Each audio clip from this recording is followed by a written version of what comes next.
Yeah, thank goodness, the sites that Erin has on it have not been a direct landfall, thank goodness, right? Want to take you towards St. Thomas. This is in the U.S. Virgin Islands right now as Hurricane Erin. It was a powerful Category 5 storm. It has undergone what we call an eye wall replacement cycle that does tend to weaken storms. However, it does broaden out its wind field. Let's get you down to St. Thomas live right now. Let me tell you something. It was a rough evening and continues to be a rough morning. Let's get you right there. Robert Ray out there on the U.S. Virgin Islands. Robert, my goodness, that wind and rain behind you. Yeah. Guys, good morning to you, Michael, everyone. It is still roaring here this morning on St. Thomas. We basically left off where we ended yesterday evening, and it has not stopped overnight.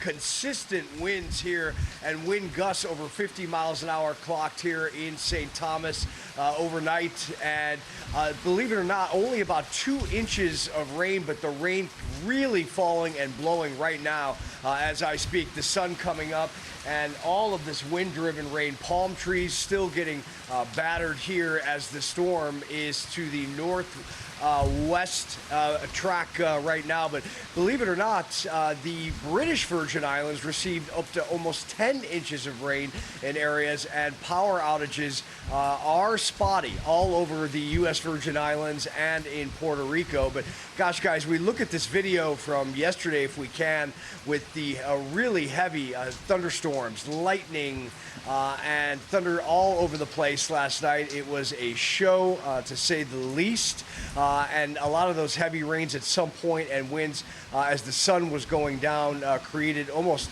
conditions where you really couldn't see very far in the distance.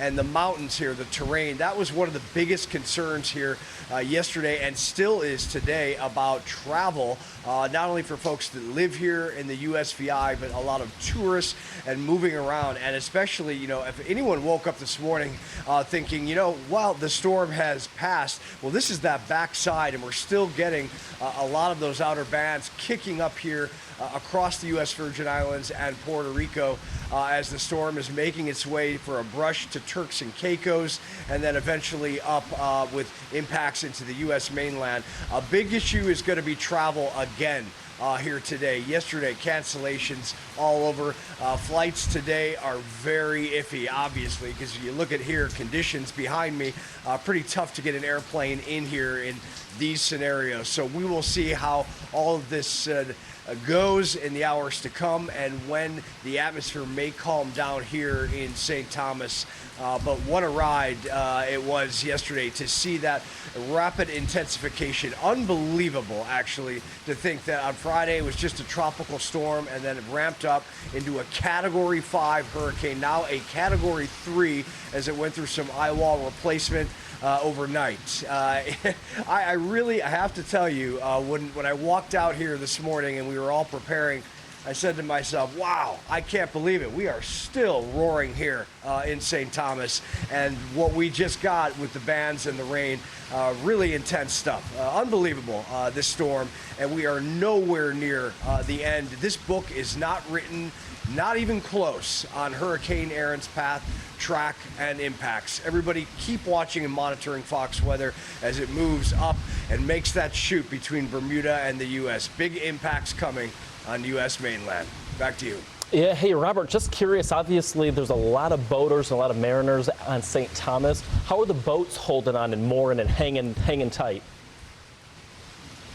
Well, I can tell you, from where our perspective is, we don't see any boats out there. I think a lot of folks did bring them in. We saw some of the ferries that go from St. Thomas to St. John yesterday before the sun went down and before it got really heavy with these outer bands. But I have to think if anyone left their boats out there tied up, that they may walk out to potential issues, especially with this backside and the wind gusts coming in again this morning. It is quite intense. I wouldn't be surprised if we are seeing wind gusts in the 40, maybe even hitting 50 yet again, like we saw overnight right now.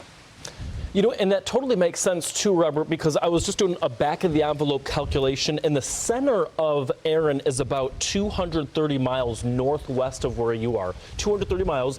And then the National Hurricane Center is saying that the tropical storm force wind field actually extends about 210 miles from where you're at. So it's not surprising that you're actually seeing tropical storm force winds.